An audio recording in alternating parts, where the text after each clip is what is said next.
নৌকা নয়, ট্রেন নয়, কুড়িগ্রাম থেকে সাঁতরে চাঁদপুর। এই মানুষটা কি আসলেই মাছ? নদীর পাড়ে দাঁড়িয়ে এক দর্শনার্থীর বিস্মিত প্রশ্ন।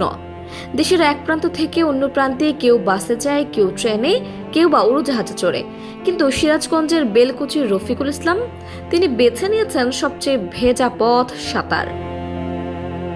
কুড়িগ্রামের ঝুনকারচর থেকে শুরু করে 400 কিলোমিটার নদী পাড়ি দিয়ে 29 দিনের মাথায় তিনি এসে পৌঁছেছেন চাঁদপুরের বিখ্যাত বড় স্টেশন মোলহেডে।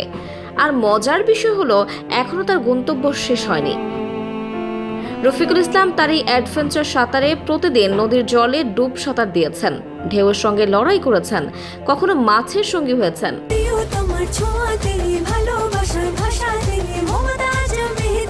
মমতাজ রেড গোল্ড মেহেদি, মানে প্রিয়জন, প্রিয়তমার মেহেদি। আবার কখনো নৌকার মাঝিদের বিস্মিত করেছেন।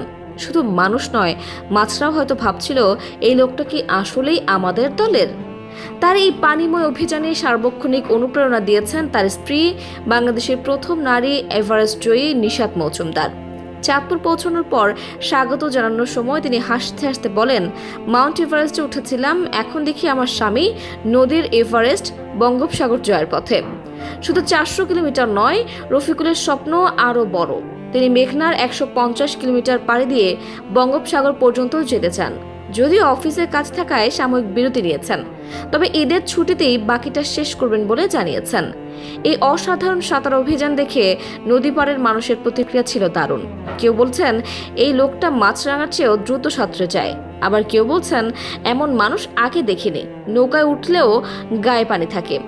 এখন দেখার বিষয়, রফিকুল ইসলাম বঙ্গোপসাগরে পৌঁছাতে পারেন কিনা, নাকি মাঝপথে কোনো কুমির এসে হ্যান্ডশেক করতে চলে আসে।